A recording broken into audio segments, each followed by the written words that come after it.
Hey guys, this is DG. Today we are going to learn about OSI model or Open System Interconnection Model. So let's start.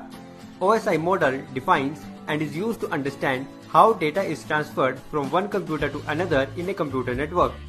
In the most basic form, two computers connected to each other with LAN cable and connectors sharing data with the help of network interface cards forms a network. But if one computer is based on Microsoft Windows and the other one has Mac OS installed, then how these two computers are going to communicate with each other?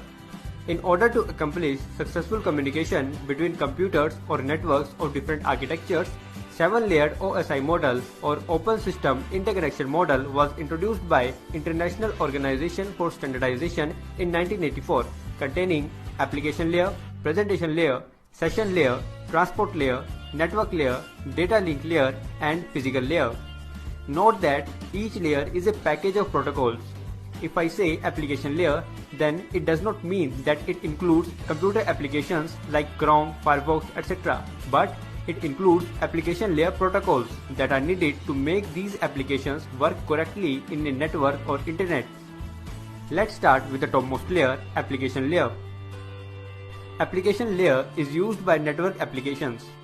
Network application means computer applications that use internet like Google Chrome, Firefox, Outlook, Skype, etc. Web browser is a network application running in your PC. It does not reside in the application layer, but it uses application layer protocols HTTP or HTTPS to do web surfing. Not only web browser, but all network applications including Outlook, Skype, etc. all are dependent on application layer protocols to function. There are dozens of application layer protocols that enable various functions at this layer. All these protocols collectively form application layer. These protocols form the basis for various network services like file transfer, web surfing, emails, virtual terminals, etc. File transfer is done with the help of FTP protocol. Web surfing is done with the help of HTTP or HTTPS protocol. For emails, SMTP protocol is used, and for virtual terminals, Telnet is used. So, application layer provides services for network applications with the help of protocols to perform user activities. Next to application layer is presentation layer. Presentation layer receives data from application layer. This data is in the form of characters and numbers. Presentation layer converts these characters and numbers to machine understandable binary format. For example, conversion of ASCII to ABCD code. This function of presentation layer is called translation. Before data is transmitted, presentation layer reduces the number of bits that are used to represent the original data. This bit reduction process is called data compression, and it can be lossy or lossless. Data compression reduces the amount of space used to store the original file. As the size of file is reduced, it can be received at destination in a very less time. That is, data transmission can be done faster. Thus, data compression is very helpful in real-time video and audio streaming. To maintain the integrity of data, before transmission, data is encrypted. Encryption enhances the security of sensitive data. At sender side, data is encrypted, and at receiver side, data is decrypted. SSL protocol or Secure Sockets Layer protocol is used in presentation layer for encryption and decryption. So, presentation layer performs three basic functions: translation, compression, and encryption decryption. Now, session layer. Suppose you have hired a few helpers ensuring that each activity runs smoothly. Helpers will help you in setting up, assisting, cleaning, and then closing the party. Same is the case with session layer. Session layer helps in setting up and managing connections, enabling sending and receiving of data, followed by termination of connections or sessions. Like you hired some helpers for your party, session layer 2 has its own helpers called APIs or application programming interfaces. NetBIOS or Network Basic Input-Output System is an example of APIs which allows applications on different computers to communicate with each other. Just before a session or a connection is established with the server performs a function called authentication. Authentication is the process of verifying who you are. For this, server uses a username and a password. Once entered username and password are matched, a session or a connection is established between your computer and the server. After authenticating the user, authorization is checked. Authorization is the process used by server to determine if you have permission to access a file. If not, you will get a message saying you are not authorized to access this page. Both of these functions, authentication and authorization, are performed by session layer. Session layer keeps a track of the files that are being downloaded. For example, a web page contains text, images, etc. These text and images are stored as separate files on the web server.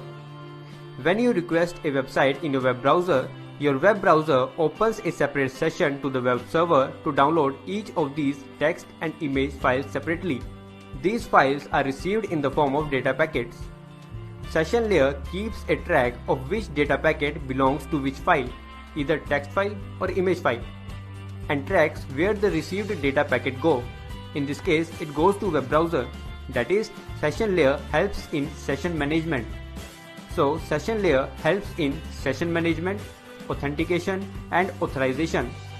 Your web browser performs all functions of session, presentation and application layer. Layer below session layer is transport layer. Transport layer controls the reliability of communication through segmentation, flow control and error control. In segmentation, data received from session layer is divided into small data units called segments. Each segment contains a source and destination port number and a sequence number. Port number helps to direct each segment to the correct application, and sequence number helps to reassemble segments in the correct order to form correct message at the receiver. In flow control, transport layer controls the amount of data being transmitted. Consider our mobile is connected to a server. Suppose server can transmit data maximum at 100 Mbps and our mobile can process data maximum at 10 Mbps. In flow control, transport layer controls the amount of data being transmitted. Consider our mobile is connected to a server. Suppose server can transmit data maximum at 100 Mbps and our mobile can process data maximum at 10 Mbps. Now we are downloading a file from the server, but server starts sending data at 50 Mbps, which is greater than the rate our mobile can process. So mobile phone with the help of transport layer can tell the server to slow down data transmission rate up to 10 Mbps so that no data gets lost. Similarly, if server is sending data at 5 Mbps, mobile phone tells the server to increase data transmission rate to 10 Mbps to maintain system performance. Transport layer also helps in error control. If some data does not arrive the destination, transport layer uses automatic repeat request schemes to retransmit the lost or corrupted data. A group of bits called checksum is added to each segment by the transport layer to find out received corrupted segment. Protocols of transport layer are Transmission Control Protocol or TCP and User Datagram Protocol or UDP. Transport layer performs two types of services: connection-oriented transmission and connectionless transmission. Connection-oriented transmission is done via TCP, while connectionless transmission is done via UDP. UDP is faster than TCP because it does not provide any feedback whether data was really delivered, whereas TCP provides a feedback. Therefore, lost data can be retransmitted in TCP. UDP is used where it does not matter whether we have received all data. For example, online streaming movies, songs, games, voice over IP, TFTP, DNS, etc. On the other hand, TCP is used where full data delivery is must. For example, World Wide Web, email, FTP, etc. So, transport layer is involved in segmentation, flow control, error control, connection-oriented and connectionless transmission. Transport layer passes data segments to the network layer. Network layer works for the transmission of the received data segments from one computer to another located in different networks. Data units in the network layer are called packets. It is the layer where routers reside. The function of network layer are logical addressing, routing and path determination. IP addressing done in network layer is called logical addressing. Every computer in a network has a unique IP address. Network layer assigns sender and receiver's IP address to each segment to form an IP packet. IP addresses are assigned to ensure that each data packet can reach the correct destination. Routing is a method of moving data packet from source to destination, and it is based on the logical address format of IPv4 or IPv6. Suppose computer A is connected to network 1 and computer B is connected to network 2. From computer B, we have requested to access facebook.com, and now there is a reply from Facebook server for computer B in the form of packet. This packet needs to be delivered to computer B only. Since in a network each device has a unique IP address, so these both computers will be having a unique IP address as well. Network layer of the Facebook server has already added sender and receiver's IP address in the packet. Suppose mask used is 225.225.225.0. This mask tells that the first three combination represents network, while the last combination represents host or computer B. So, based on IP address format, received data packet will move first to network 2 and then to computer B. So, based on IP address and mask, routing decisions are made in a computer network. Now, path determination. A computer can be connected to internet server or a computer in a number of ways. Choosing the best possible path for data delivery from source to destination is called path determination. Layer 3 devices use protocols such as Open Shortest Path First, Border Gateway Protocol, Intermediate System to Intermediate System to determine the best possible path for data delivery. Data link layer receives data packet from network layer. Data packets contain IP addresses of sender and receiver. There are two kinds of addressing, logical addressing and physical addressing. Logical addressing is done at network layer, where sender and receiver's IP addresses are assigned to each segment to form a data packet. Physical addressing is done at data link layer, where MAC addresses of sender and receiver are assigned to each data packet to form a frame. MAC address is a 12-digit alphanumeric number embedded in network interface card of your computer by your computer manufacturer. Data unit in data link layer is called frame. Data link layer is embedded as software in network interface card of a computer and provide means to transfer data from one computer to another via a local media. Local media includes copper wire, optical fiber or air for radio signals. Please note, here media does not correspond to audio, video or animation. It refers to the physical links between two or more computers or networks. Data link layer performs two basic functions.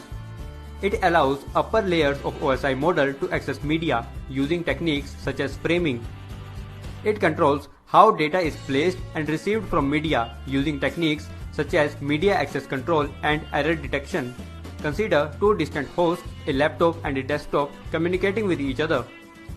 As laptop and desktop are connected to different networks, so they will be using network layer protocol, for example, to communicate with each other. In this example, desktop is connected to router R1 via an Ethernet cable. Router R1 and R2 are connected via a satellite link, and laptop is connected to router R2 via a wireless link. Now, desktop wants to send some data to laptop. Based on the medium used to connect desktop and router R1, data link layer adds some data in the head and tail of IP packet and converts it to a frame, Ethernet frame in this case. Router R1 receives this Ethernet frame, decapsulates it to an IP packet and then encapsulates it again to a frame so that it can cross satellite link to reach router R2. Router R2 will again decapsulate the received frame and encapsulate it again to form a wireless data link frame. Laptop receives this wireless data link frame, decapsulate it and then forward IP packet to network layer. Finally, data arrives application layer. Application layer protocols then make the received data visible on computer screen. So, network layer or higher level layers are able to transfer data over media with the help of data link layer. That is, data link layer provides access to media for higher layers of OSI model. Data link layer also controls how data is placed and received from the media.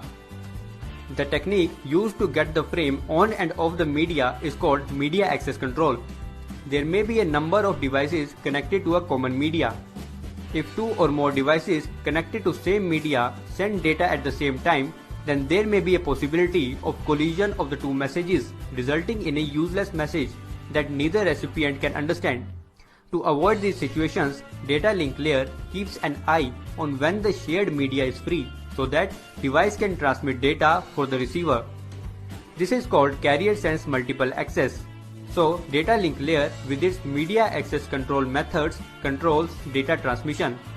Tail of each frame contains bits which are used to detect errors in the received frame. Errors occur due to certain limitations of the media used for transmitting data. The last layer is physical layer. Till now, data from application layer has been segmented by transport layer, placed into packets by network layer, and framed by data link layer, which is a sequence of binary zeros and ones. Physical layer converts these binary sequence into signal and transmit over local media. It can be an electrical signal in case of copper cable or LAN cable, light signal in case of optical fiber, and radio signal in case of air. So, signal generated by physical layer depends on the type of media used to connect two devices. At the receiver, physical layer receives signals, convert it to bits, and pass it to data link layer as a frame. Frame is further decapsulated as data moves through higher layers. Finally, data is moved to application layer. Application layer protocols makes the sender's message visible in the application in the receiver's computer screen. In this way, OSI model is helping to transfer data between distant hosts. So, these 7 layers of OSI model are lying behind the smooth functioning of internet. If you have learned something from this video, then please like this video. Share this video so that more people can learn. Subscribe to TechTerms if you want to learn more and turn the notification icon on. Thanks for watching.